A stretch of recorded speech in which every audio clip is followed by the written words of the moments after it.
안녕하십니까. 한국 IR협의회 기업 리서치센터의 김경민 연구위원입니다. 빅테크 AI 클라우드의 한계를 뛰어넘는 네오클라우드 시대가 온다. 2강을 시작하도록 하겠습니다. 1강에서는 퍼블릭 클라우드의 탄생과 확산에 대해서 말씀드렸어요. 그래서 2006년도에 아마존이 AWS를 출시했고, 아마존이 AWS의 최대 고객사였기 때문에 이제 남들보다 먼저 출시했다는 것, 그리고 이제 캡티브 고객사, 인하우스 고객사가 있었다는 점 때문에 아마존이 지금도 1등을 하고 있다라는 말씀을 드렸습니다. 예, 그리고 이제 2강에서는 챗 GPT 열풍, 그리고 뭔가 AI 컴퓨팅 수요가 급증하면서 빅테크 클라우드 기업들이 좀 어떤 변화를 하고 있거든요. 그거에 대해서 말씀드리도록 하겠습니다. 자, 사실 2006년도에 아마존이 AWS를 출시를 했는데 반도체 주식들을 보면요. 클라우드 때문에 뭔가 반도체 수요가 좋아지는구나라고 느껴진 건 사실은 2006년도는 아니었고요. 제 기준으로는, 한국 애널리스트 기준으로는 2016년도였던 것 같아요. 그래서 아마존이 AWS 출시한 이후에 거의 10년 정도 엄청나게 좀 기다림이 있었고요. 중간에 2013년도에 그 반도체 중에서 디램 업황이 정말 좋았습니다. 그래서 요즘도 디램 가격이 상승하지만 그때도 디램 가격이 폭등을 했거든요. 제 기억으로 1년 동안 100% 폭등하고 그랬습니다.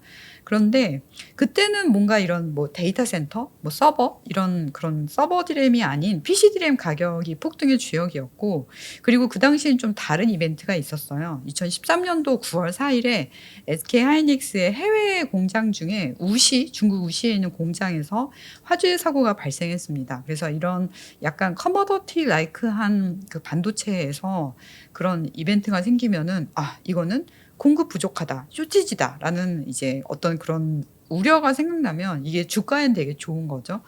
그러면 그 해당 제품의 가격이 폭등을 한다라고 생각이 되어지고, 실제 화재 사건 이후에 2주 후부터 PC DRAM 현물 가격이 폭등을 하기 시작합니다. 네, 그래서 뭔가 정말 되게 반도체 업황이 좋구나 했는데 그때는 아직 뭔가 클라우드의 영향을 받아서 좋은 상황은 아니었던 것 같아요. 그래서 클라우드 도입 초기에 10년 동안은 제가 보기에는 개별 기업들이 온프레미스를 클라우드로 옮기는데 이거는 정말 그냥 쉬프트 개념이었던 것 같습니다. 그리고 실제 뭔가 클라우드 인프라를 기반으로 거기서 클라우드 네이티브 애플리케이션이 개발이 된다거나 아니면은 대규모 데이터 처리가 본격화되기까지는 굉장히 많은 시간을 기다려야 했던 것 같아요. 그래서 지금의 저는 애널리스트로 일하면서 클라우드 네이티브 애플리케이션을 되게 많이 쓰거든요. 그래서 그중에 뭐 에버노트도 쓰고 있고, 노션도 쓰고 있고요. 그다음에 세일즈포스가 인수했던 슬랙도 쓰고 있고요.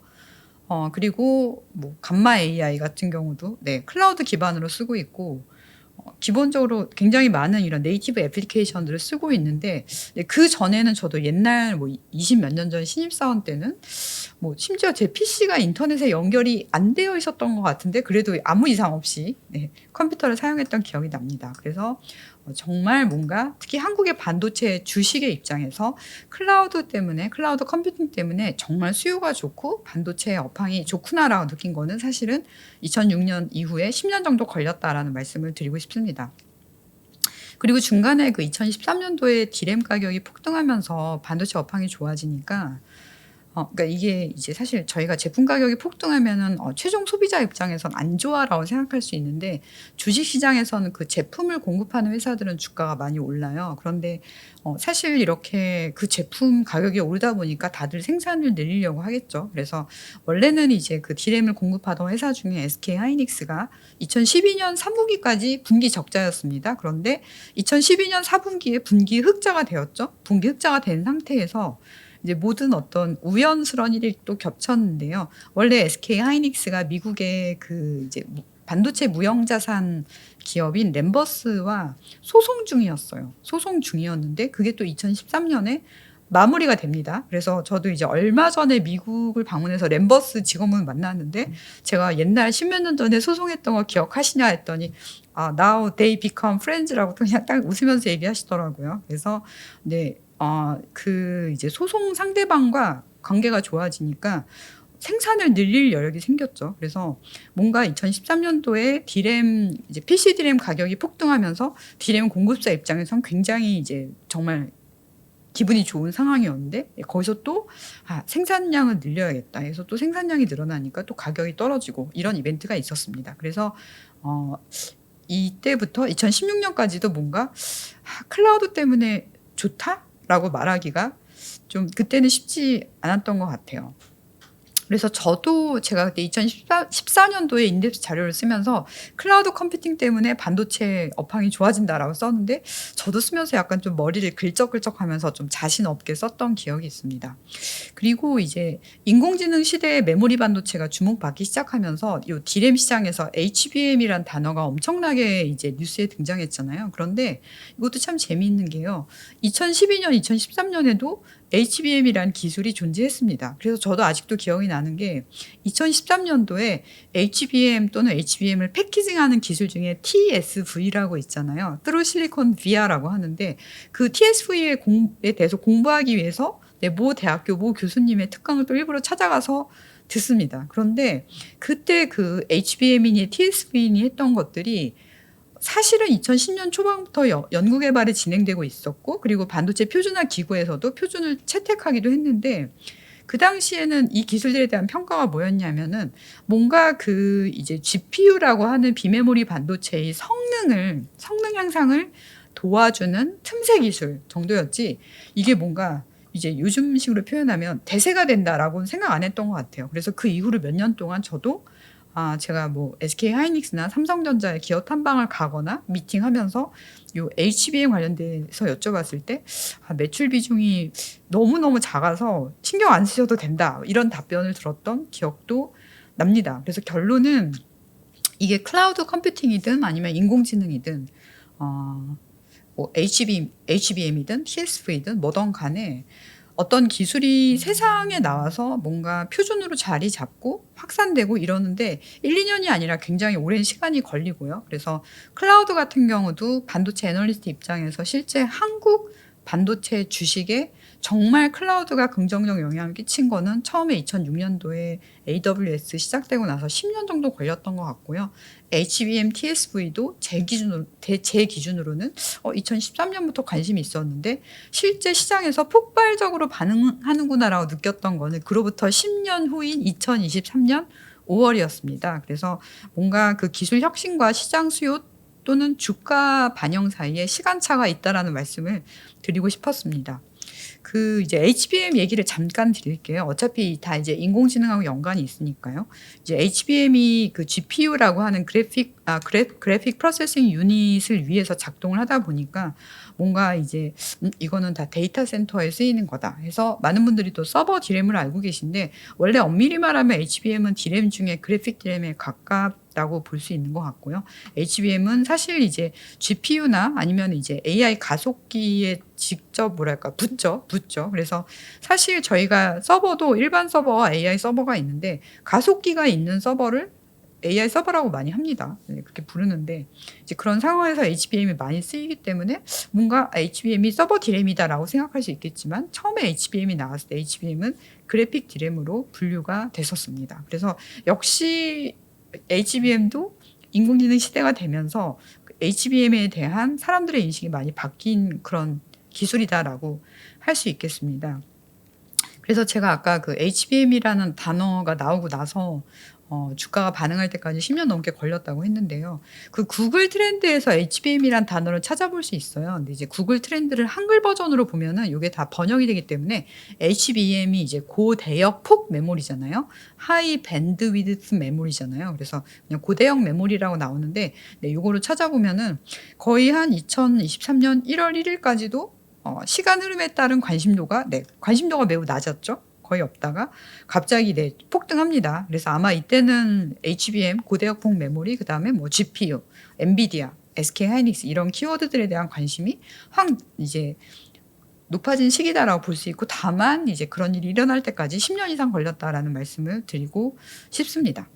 다시 클라우드 쪽 이야기로 돌아와 볼게요. 뭔가 이제 클라우드 컴퓨팅 때문에 서버 디램 시장이 좋아지는구나라고 느꼈던 건 2016년도인 것 같아요. 그리고 그전에 말씀드렸던 2013년도에 SK 하이닉스에서 9월에 화재가 생기면서 디램 가격이 올랐던 거랑 달리 2016년도에는 '아 뭔가 정말 근본적으로 수요가 좋아지는구나.'라는 이런 느낌을 많이 주었습니다. 근데 그게 이제 한국에서 그러면 그 클라우드 때문에 반도체 수요가 좋으니까 반도체 제조사 주가도 오르고 2016년에 반도체 소재 부품 장비 기업들도 주가가 오르잖아요. 그런데 미국에서도 뭔가 여기에 걸맞는 흐름들이 진행이 됩니다. 그래서 그 2016년 이후에 아마존이나 구글이나 마이크로소프트를 보면은 뭔가 이 회사들이 실적 발표하는데 내용이 바뀝니다. 자, 예를 들어서 아마존 같은 경우는 2015년부터 AWS 실적을 별도 세그먼트로 공개하기 시작해요. 그래서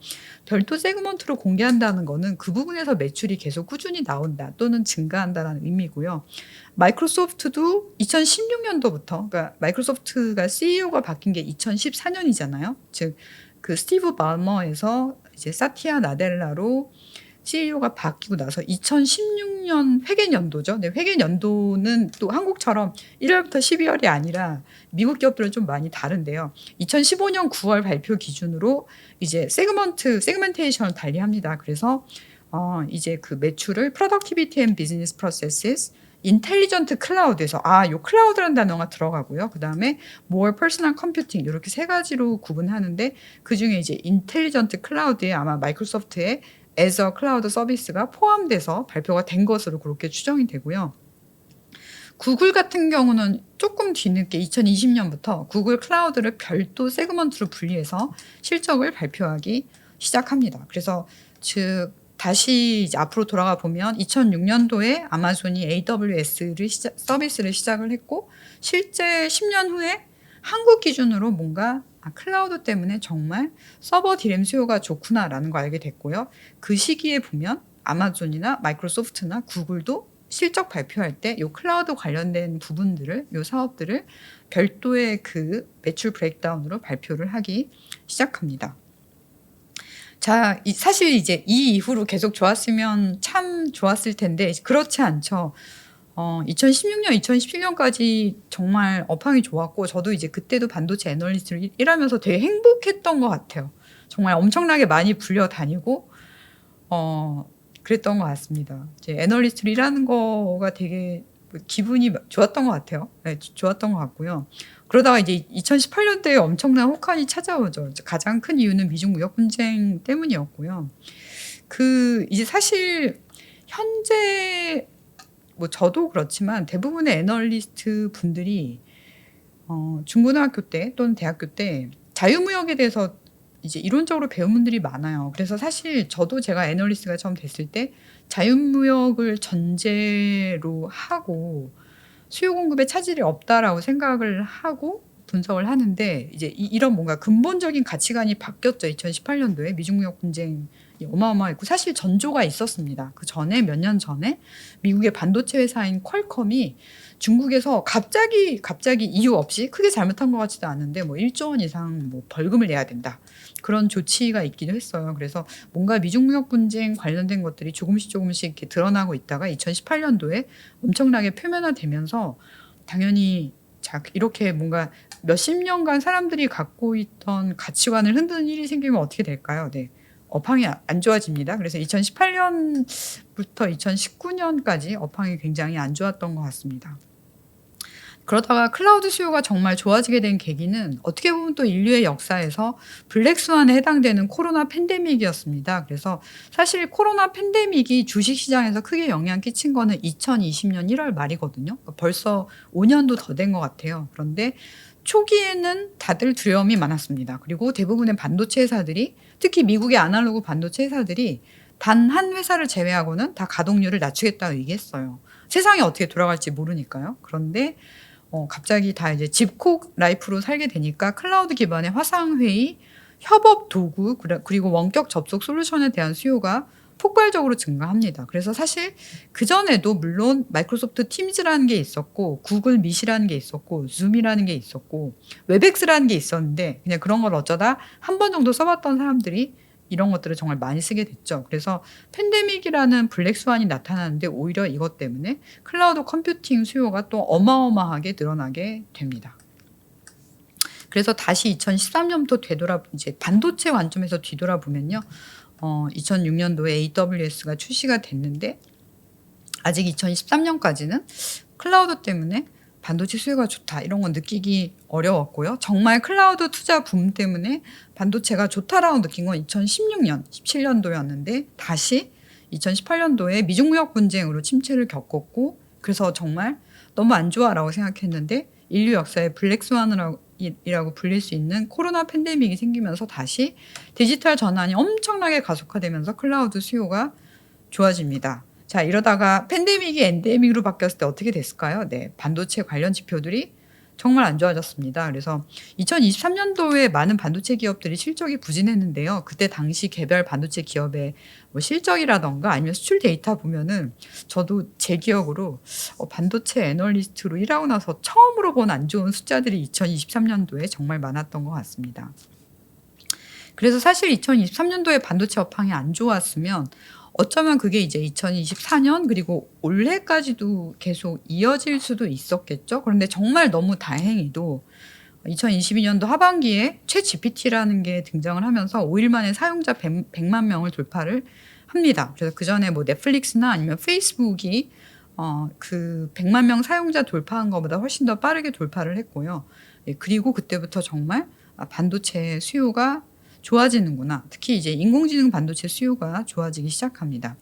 근데 사실 챗 GPT의 그 기반이 된 기술은 구글이 2017년도에 이미 발표한 기술이에요. 그래서 이 챗 GPT의 기반이 된 기술은 어텐션 메커니즘하고 트랜스포머 아키텍처입니다. 그래서 이거는 챗 GPT를 만든 오픈 AI가 아니라 그 전에 구글의 연구진들이 발표한 2017년도에 발표한 논문 중에 Attention is all you need라는 그런 영화 제목 같죠? 네, 그런 논문을 이제 발표했는데 그 논문에서는 사례로 뭐가 나와 있냐면 번역이 나와 있습니다. 그래서 영어, 독일어, 영어, 프랑스어 번역이 있고요. 사실 이제 이런 어텐션 메커니즘이나 트랜스포머 아키텍처가 나오기 몇십 년 전에도 이 번역을 하는데 인공지능 기술을 활용하려는 시도가 있었어요. 왜냐하면은 뭐 조금 옛날 얘기긴 하지만 몇십 년 전에 동서냉전이라고 해서 미국하고 러시아 사이가 굉장히 안 좋았습니다. 자, 그러면 미국하고 러시아 사이가 안 좋으면 어떤 일이 벌어질까요? 미국의 영어도 잘하고 러시아의 러시아어도 잘하는 사람을 찾는 게 굉장히 힘듭니다. 그죠? 그런 사람이 많을 리가 없겠죠. 두 나라 사이가 되게 안 좋으니까요.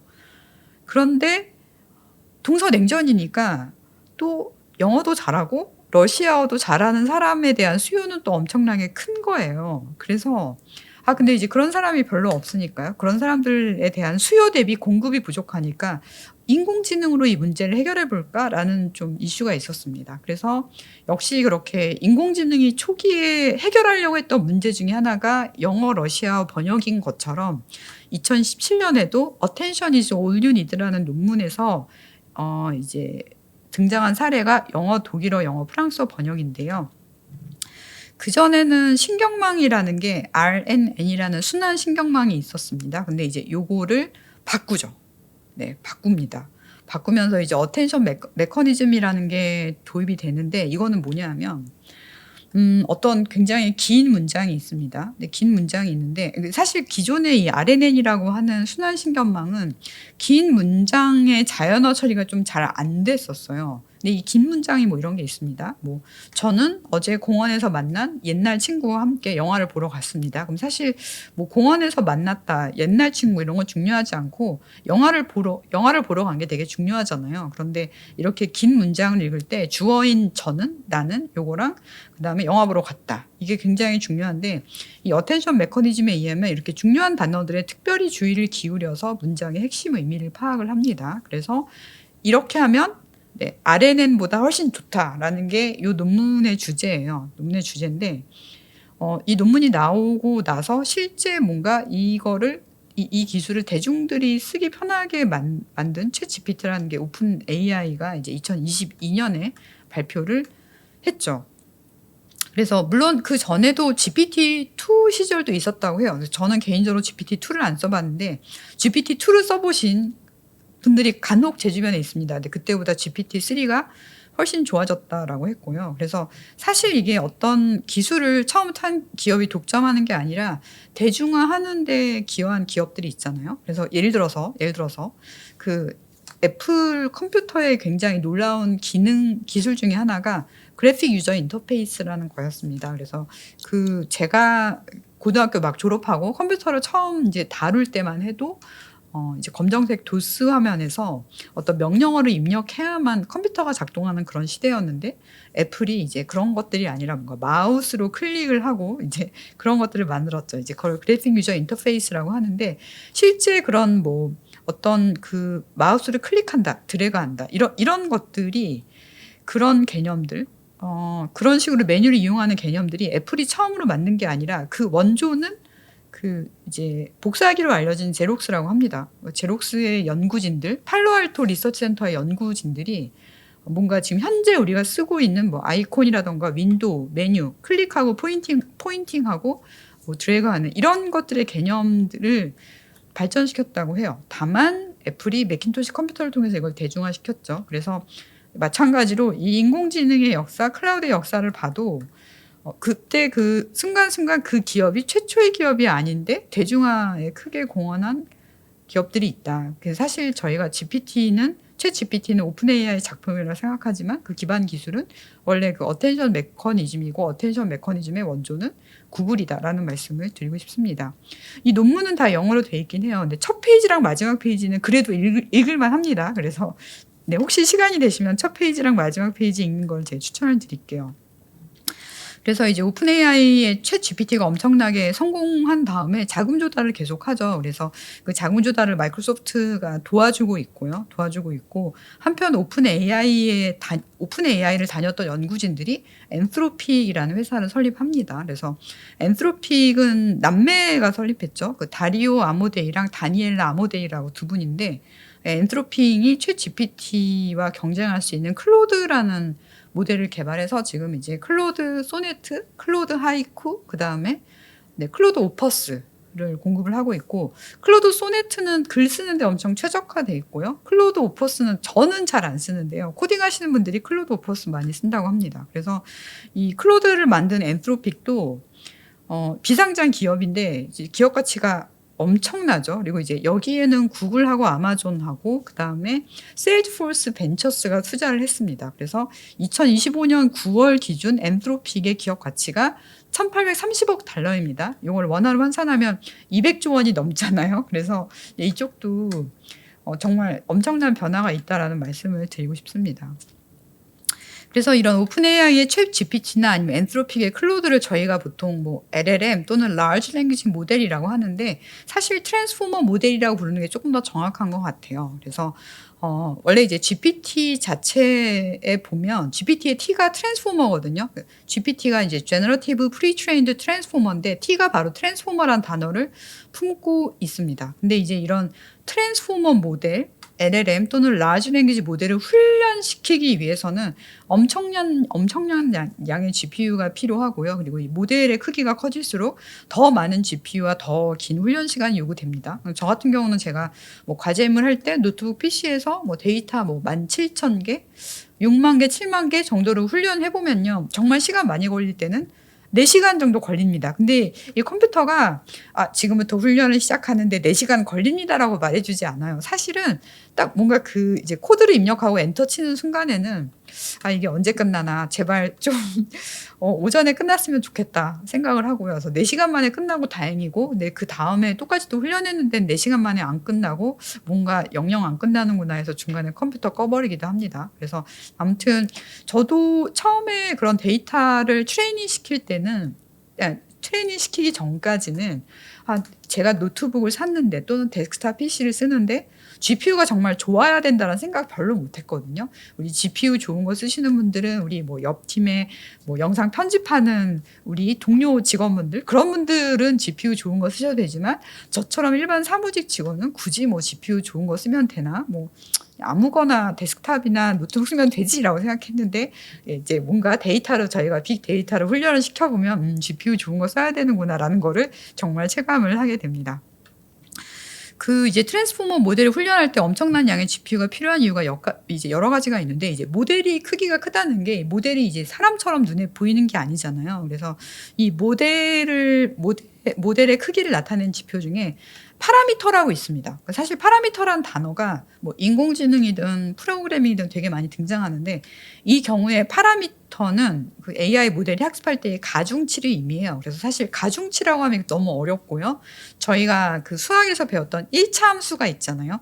y는 ax 더하기 b라고 있는데, 그 ax 더하기 b에서 저희가 a는 기울기, b는 절편 이렇게 알고 있잖아요. 그래서 이렇게 뭔가 어떤 기울기나 절편처럼 어떤 그 x값 또는 입력 데이터를 처리할 때 사용하는 수많은 개수라고 하죠. 되게 어려운 한자어인데, 이런 것들이 파라미터라고 이해해 주시면 좋을 것 같아요. 그래서 이런 수많은 파라미터들을 갖고 계산하려면 GPU가 엄청나게 필요하고요. 특히 이제 아까 제가 그러니까 트랜스포머를 잠깐 말씀드리면서 2017년도에 논문을 말씀드렸는데, 그 어텐션 메커니즘대로 아주 긴 문장에 50개의 단어가 등장한다. 그럴 수 있잖아요. 그럼 그 모든 단어들 간의 관계를 동시에 계산해야 됩니다. 만약에 1000개의 단어가 있으면 1000개 곱하기 1000개 이런 식으로요. 관계의 계산이 필요하죠. 그래서 이런 것들을 하기 위해서 GPU가 많이 필요하다라는 말씀을 드리고 싶고, 그리고 실제 이 트랜스포머 모델에서 하는 것들이 행렬 곱셈 연산이 많아요. 그래서 저희도 이제 학교 다닐 때 행렬에 대해서 배우고, 행렬 곱셈이 되게 복잡하기 때문에 사실 저희가 조금만 잘못, 뭐 2x2 행렬도 곱셈 조금만 잘못하면은 답이 완전히 다른 것처럼, 그런데 이 행렬이 뭐 2x2가 아니라 엄청나게 많은 행렬에 곱셈 연산으로 이루어져 있습니다. 이거를 병렬로 처리하는데 GPU가 굉장히 특화가 되어 있고, 여기 이제 HBM이 붙으면 메모리 대역폭이 어마어마하게 이제 커지는 거죠. 그래서 결론적으로 트랜스포머 모델이 클수록 성능이 좋아져야 할수록 더 많은 GPU가 필요합니다. 자, 그런데 이제 모델이 클수록 GPU가 많이 필요하니까 이제 결국에 HBM도 많이 필요하게 됐고요. 이제 그 GPU가 AI 트랜스포머 모델에 어떤 엄청나게 많은 파라미터를 처리하려면 이 모든 데이터를 뭔가 빠르게 읽고 쓸 수 있는 그런 순간들이 이제 이어지는데, 기존의 일반 D램으로는 GPU가 요구하는 요 데이터 처리 속도를 따라갈 수 없어서 이 GPU를 도와주는 이 GPU 전담 마크라고 해야 될까요? 그런 HBM, 즉 이제 고대역폭 메모리라고 하는 하이 밴드위스 메모리가 필수가 되었습니다. 그래서 사실 원래는 HBM이라는 게 2012년, 2013년부터 세상에 등장하긴 했는데, 정말 뭔가 HBM 수요가 좋구나라고 느낀 게 한 2023년 정도고요. 그 전에 2022년 말부터 그런 시그널이 조금씩 있었다라는 말씀을 드리고 싶습니다. 그래서 이제 HBM을 쓰면 그 HBM 덕분에 구현되는 초고속 대역폭 덕분이라는 단어를 2번 썼네요. 모델 훈련을 빨리 할 수 있다, 또는 정해진 시간에 더 훈련을 많이 시킬 수가 있습니다. 그래서 이제 결론은 뭐냐면, 다시 클라우드로 돌아가서요. 저희가 알고 있는 퍼블릭 클라우드 탑티어 회사인 아마존이나 마이크로소프트, 구글이 이 GPU랑 HBM을 대량 구매하기 시작합니다. 대량 구매하면서 또 어떻게 하냐 하면은 GPU 대신에 자체 개발한 반도체를 또 쓰기도 해요. 그래서 그런 것들 중에 구글의 이제 TPU라고 있고요. TPU가 8세대까지 나왔고요. 그다음에 아마존의 트레이니엄이나 인퍼런시아, 그다음에 마이크로소프트의 마이아 등이 대표적인 예고요. 사실 이게 저희가 이제 이런 회사를 다니면서 이런 반도체 칩을 직접 개발하거나 직접 어딘가에 꽂아서 쓰지 않으면 실물을 볼 일이 없잖아요. 다만 이제 구글의 여러 가지 서비스 중에 이제 구글 드라이브 말고 구글 코 레버러토리라는 그런 코딩할 수 있는 어떤 환경이 있거든요. 거기서 어떤 코딩을 하고 나서 저희가 이제 그거를 돌릴 때 TPU를 선택해서 쓸 수 있습니다. 제 기억으로 제가 과제물 할 때 TPU 2세대 제품을 선택해서 쓸 수 있던 기억이 나는데, 저 그냥 TPU 선택 안 하고 그냥 CPU 기본 프로세서로 돌려서 했던 것 같습니다. 자, 이렇게 2강을 마무리를 해볼게요. 그래서 사실 뭐 챗GPT니 GPU니 HBM이니 해서 원래 이제 우리 투자자분들이 많이 아시던 단어들이 좀 여기서 뭔가 한꺼번에 정리가 됐고요. 이제 원래 클라우드로 시작을 했다가 그 클라우드 컴퓨팅을 대규모로 공급하는 회사들을 저희가 하이퍼스케일러라고 하는데, 이 마이크로소프트나 아마존이나 구글 같은 하이퍼스케일러들이 GPU도 많이 사기 시작하고 GPU가 모자라 또는 어떤 환경에서는 GPU보다는 더 좋은 별도의 반도체들이 있어라고 해서 ASIC이라고 하는 반도체 개발도 했고 그리고 HBM도 많이 사기 시작합니다. 그래서 이렇게 하면서 뭔가 인공지능 시대에 이런 반도체 칩의 수요처들의 입장이나 태도가 완전히 달라지기 시작하고요. 여기까지가 이제 2강이고요. 3강에서는 이제 여기서 갑자기 틈새 시장 플레이어들이 짠 하고 나타납니다. 그래서 그 플레이어들을 제가 이제 네오 클라우드 회사들이라고 부를 텐데요. 3강에서 이제 그런 네오 클라우드 대표 진영 중에 코어 위브라는 회사가 있습니다. 그래서 이 코어 위브를 비롯한 이들 업체가 어떻게 이제 기존 클라우드 시장의 판도를 좀 바꾸고 있는지, 그리고 요 네오 클라우드 시대가 어떻게 신호탄을 이제 신호탄을 쏘았는지 말씀드리도록 하겠습니다. 이상으로 2강 마치도록 하겠습니다. 감사합니다.